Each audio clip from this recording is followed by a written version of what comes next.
I want to welcome you to our second Fireside chat.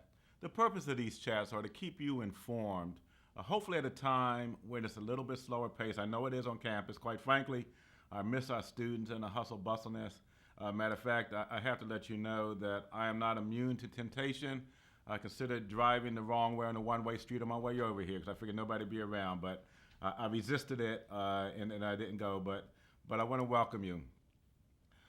Unfortunately, I'm actually going to start on what some may consider a bit of a down note because there was a recent article in the paper around an alleged sexual assault involving a member, and you can read the story in the paper. I don't need to rehash it here. You can look at it. I want to let you know that even as I cannot discuss details, that is, issues of both policy and law in terms of ongoing investigations and things that are going on, I want to let you know that we are doing all that we can to look after the well-being of our students, as well as our staff, our faculty, all that are here.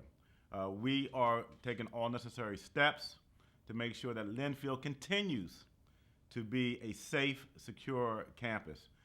We have processes in place that we have used to make sure that these matters are handled. They may not be handled as quickly as some would like, but then again, the nature of what we're doing requires deliberation and due diligence.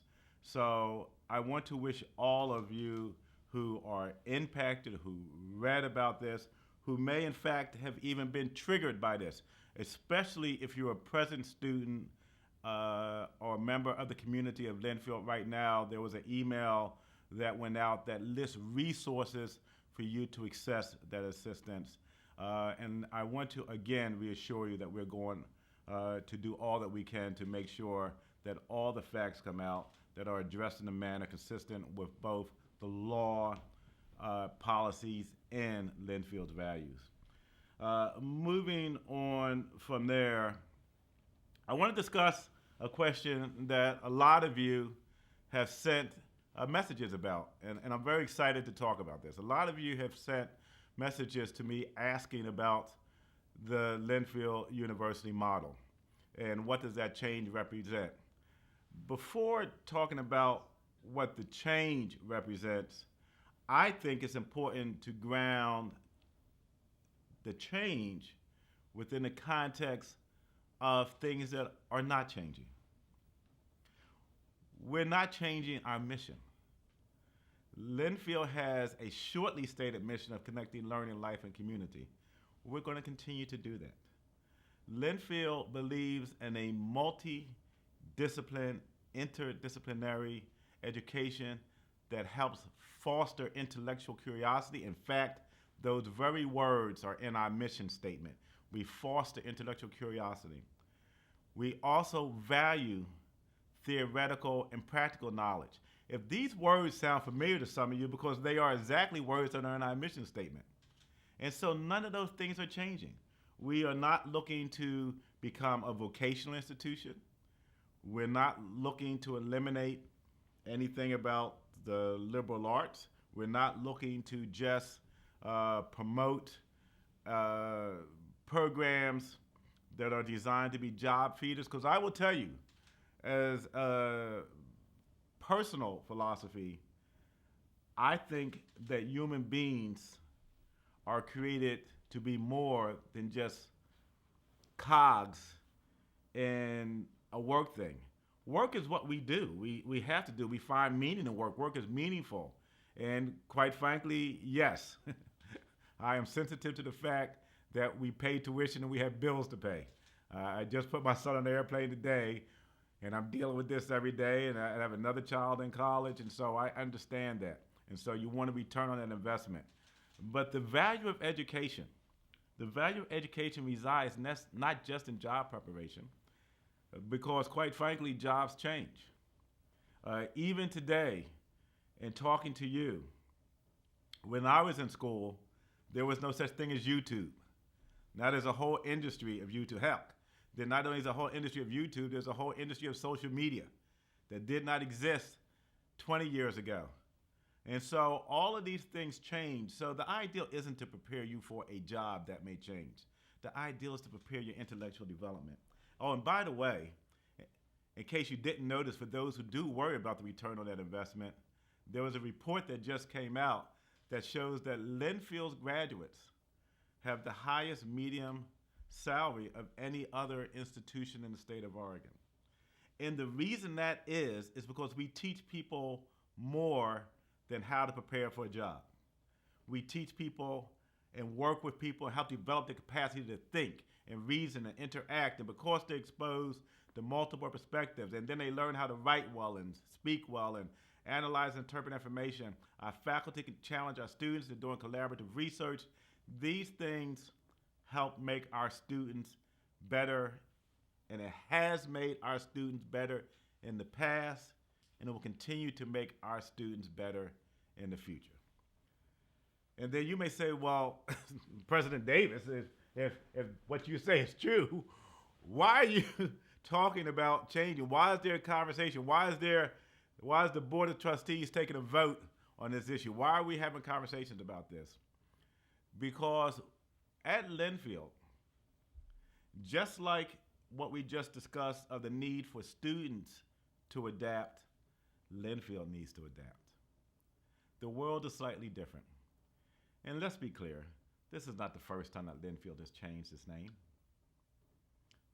We were McMinnville College at one time. There were a number of different programs that we had. We've been here before. Before Linfield, for those of you who don't have that full history, that was named after a donor who helped save Linfield through a financial contribution. So the name is the name, and we're going to continue to honor that person, but we're looking at becoming a university. And that's where some of the confusion resides, because it's not just about a name change. The difference between college and a university, and yes, there is a definition that is offered by governing bodies, and part of that definition is that a university often has within inside of it colleges and schools. A college is a place where you can go fully through and complete a degree. Is that we're becoming more because the landscape of higher education has changed. It has changed across the country. It's also changed in Oregon. Some of you know that I've referenced Senate Bill 3. Senate Bill 3 was passed last May. And Senate Bill 3 says that community colleges can now offer 4-year degrees. So as you look through the other 20, and please forgive me, and if you happen to be at home watching this, Google it. I believe at this point there are 28 other states where this has happened, that they have dropped the community college from their name. Last year, when I was very much involved with admissions and spent a lot of time working with the admissions department, I found out how difficult it was to talk about Linfield College. In California, which is our second largest recruiting state after Oregon itself, we were often seen as a junior college.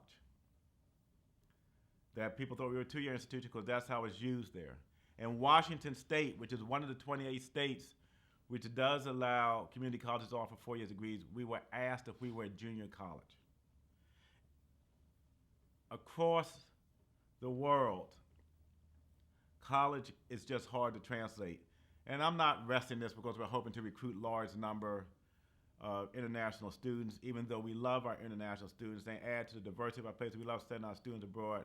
I mentioned it because we don't want any barriers between us and our ability to recruit students. And the more time that you have to spend explaining things to you, particularly people whose first language may not be English, it becomes problematic. So all of those factors together said we need to look at what it is we're called. Also, we need to look at Linfield overall. And so I talk about the changes that have happened at Linfield. Part of that is that one of the changes that was made to Linfield was in 1982. So all of those who are watching Raise your hand if you know what happened in 1982 at Linfield. I saw your hand. I see you. So in 1982, Linfield collaborated with Legacy Hospital, and the Good Samaritan School of Nursing was formed. Very different than a traditional mission of Linfield. Linfield was started as an institution that primarily educated those who were going to become preachers, pastors in the churches, in particular the American Baptist Church, and educators. We've expanded our program since then. And so a wise decision was made by the president and the board at that time to bring in a Good Samaritan School of Business. There was also another change that was made, and this change was made even before 1982. It was made in 1927. Now, I think fewer hands are going to be raised if I said, do you know what happened in 1927? Raise your hand. So 1927 was when Linfield first introduced a business department. It was a major in business, which was not part of our traditional background, because the board, the president, the administration, the staff, and ultimately the faculty also felt that it was important to make sure that we educated people in commerce, which is what it was often called at that time. It's called commerce. It wasn't called business. And so these things represent Linfield's ability to adapt, and we find ourselves at one of those crossroads again at the end of 2019, where we're having to look forward and say, what is happening in the world? And that it may be time to fully recognize what it is that we've become, is that we already have well-established programs in nursing. We have a school of nursing. But maybe it's time to have a school of business. Maybe it's time to have a college of arts and science. Why the difference between a school and a college? Because a college is a place where you can complete a degree all by itself. The School of Nursing presently requires, and I expect it will continue to require, that students who are part of Linfield come through here for 2 years. They get those multiple perspectives. They get those things that are required to get a bachelor's of science in nursing, and then they continue their education at the Portland campus. We expect that will happen also with a school of business, only they'll stay here. And in fact, there is no contradiction, because most schools that are like ours, who have these incredible liberal arts cores, and require students to learn those things before going into what we have come to call professional programs. And the reason I use that phrase, come to call professional programs, because I think everything's a profession. I have people around me that are out of sight of you who are taking pictures. They're in the photography. Now, some people would call that the art. I also call it a profession. There are people I know who are good friends of mine who are musicians, and some people say that that's part of music, but it's also a profession. And so if somebody goes and becomes a curator at a museum, they are in a profession. So it's a little bit hazy in my mind, the distinction, so that's why I say called. But that is what it is that we're doing. We're preparing people. But we also make sure that there are certain things that they have to learn, and that is not changing. And it doesn't segregate or separate out or diminish the importance of what we've done. In fact, my experience has been that it gets heightened, because none of those programs can succeed, at least not in the Linfield way, without working together, that they have to work across. And so let's say that there is an explosion in enrollment in a school of business. They still have to take English. They still have to take history. They're still going to be part of the theater. They're going to be doing all those things, so that'll require us to add to those areas, not take away. And so we expect to grow into those things and make us more successful as an institution. So I'm going to ask you to forgive me as I take a sip. I have a little bit of a sore throat, and I have a little bit of a hot toddy. Yes, for the record, those of you know I don't drink. There's no alcohol in my hot toddy. It's just ginger lemon. But I'm going to take a quick sip, so bear with me for a second and keep sending those questions in. Give me a second.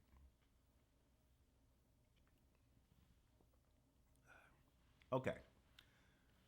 In that short period of time, you've sent in and bombarded us with questions about topics that are interested of you. And so, what else is happening on campus? Um, at this particular point, another thing I can't go into great detail with because I don't have permission from the donor at this particular time, but I'm very excited. Let me just say this to you, that we have been talking about a new science building on Linfield's campus for a long time. I'm happy to announce that we have, I don't know, what's the word I want to use? We have received a commitment of a sizable 7-figure gift that will allow Linfield. Yes, I saw you get excited out there. I can see you through the camera. I know you get excited about that. That will allow us to actually start laying out plans. So presently we are working with the faculty in the sciences in order to lay out the design, make sure, and you'll hear more about how we're going to break ground. I also want to share with you some other news, is that we are receiving donations because some of our donors, some of our staff, some of our faculty realize that our soccer and lacrosse field can be better than what it is. This is Eastern Oregon. I know this is a news flash for some of you, but it rains out here. And this weekend coming, I hope that you plan on staying dry because the weather forecast is not good. It's supposed to be, when I'm talking to my friends back east and I talk about the weather, I say, hey, don't worry about the rain. Now here's a dry rain. I understand this weekend will be a wet rain. Well, that makes that impossible. It makes it impossible for our teams to play. I've met, particularly the women's lacrosse team, because I'm an early morning person, I get up. So I see them coming to breakfast first thing in the morning. I go over to the dining hall for breakfast. And they've had to get up at 5:30, 6 o'clock in order to practice before the field gets too muddy or before it gets too bad. And we've had to cancel games and reschedule games. And we said that we're not going to let our athletes, particularly our women's athletes, suffer from having to play on an inferior field. And so we're raising money to start construction on a turf field. I know you purists don't like soccer played on turf, but again, I just ask you to consider that it's Eastern Oregon. And so we need to make sure that we have turf so that we can play all the time here. And so that's something that we're excited to talk about. There's lots of conversations here besides Nest building, besides I'm sorry, I keep on saying Eastern Oregon, it's Western Oregon. Please forgive me, disorientation, but Western Oregon. And tell me why I'm thinking about also Eastern Oregon, because I just heard there are friends of the college who are up there with their son in Central Washington as they go over in that direction towards the east. I just want to give a shout out to our men's basketball team who finished 10 points behind, but considering the difference in division, they were holding it for the final 4 minutes, and they're doing great. So I expect also for you to come visit and see them play against St. John's. But in Western Oregon, it rains, so we're making sure we have the facilities to support that. There's lots of conversations working with faculty about developing innovative programs. And they're not innovative because nobody else is doing them. That's not what, it's different for us. We have never had a robust conversation on a campus about graduate programs. It doesn't mean that we stop providing individualized attention in support of undergraduate programs, because one of the things that attracted me to Linfield was even the incredible thing that we're doing with student research. That'll continue to go on. But we also need to look at how we served, and we have served. Again, it's interesting as you go into the history, we've had graduate programs before. We had a graduate program in education that was here.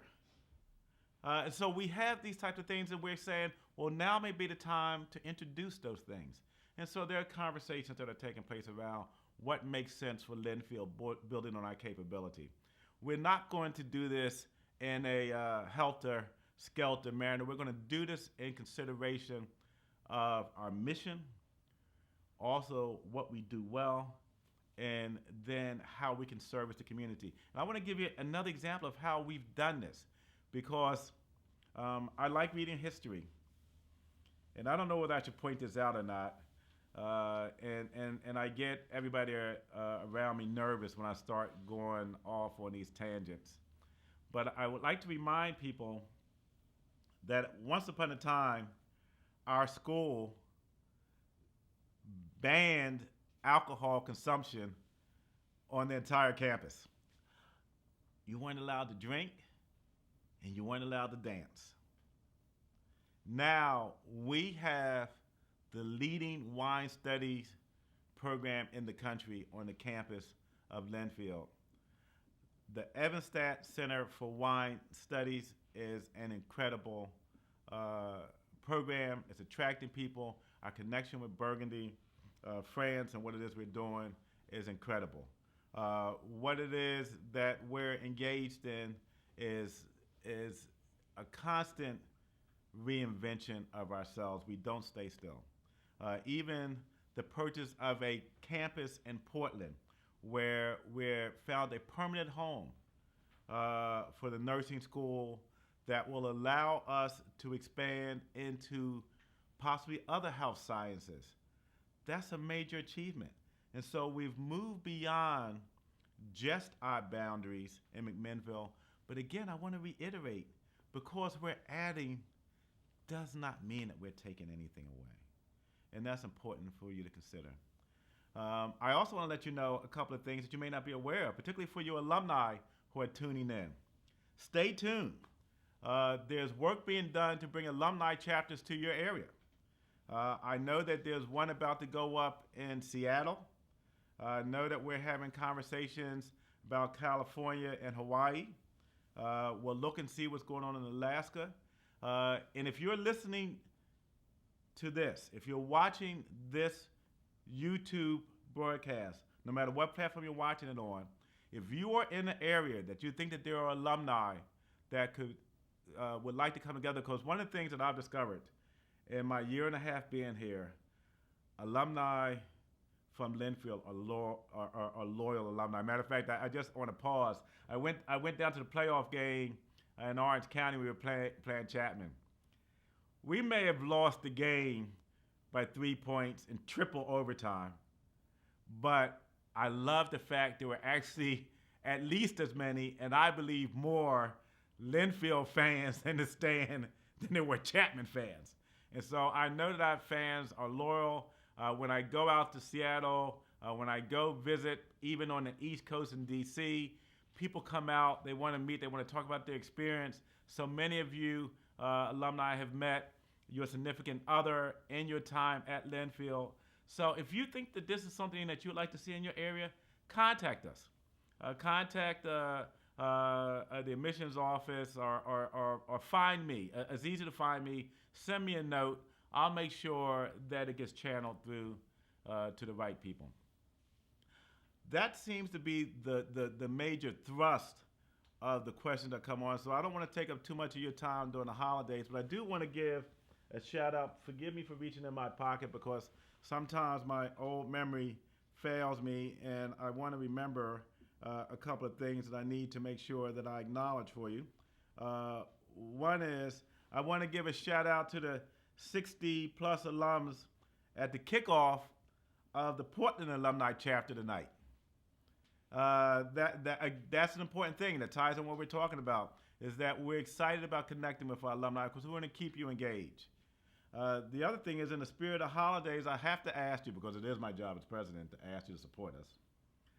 I am in contact and in conversations with major donors and foundations. And as you've heard me say, because of a major donor foundation, that we're going to get the science building built. But I also want to let you know that we need you to keep on doing that, because one of the things that I get asked is, what percentage of your alumni donate to the college? I want to be clear. They don't ask how much. They say what percentage, because that to them is a metrics that they use to look at how well the college is interacting and produced a brand of value to its students. So that's important. And if you believe, as many of you have told me, that your alma mater, that Linfield, has put you in a position to be successful, I would like to encourage you to do that with others. And let me be clear. The development office may be mad at me for what I'm about to say. I like bright, shiny things as much as anyone else.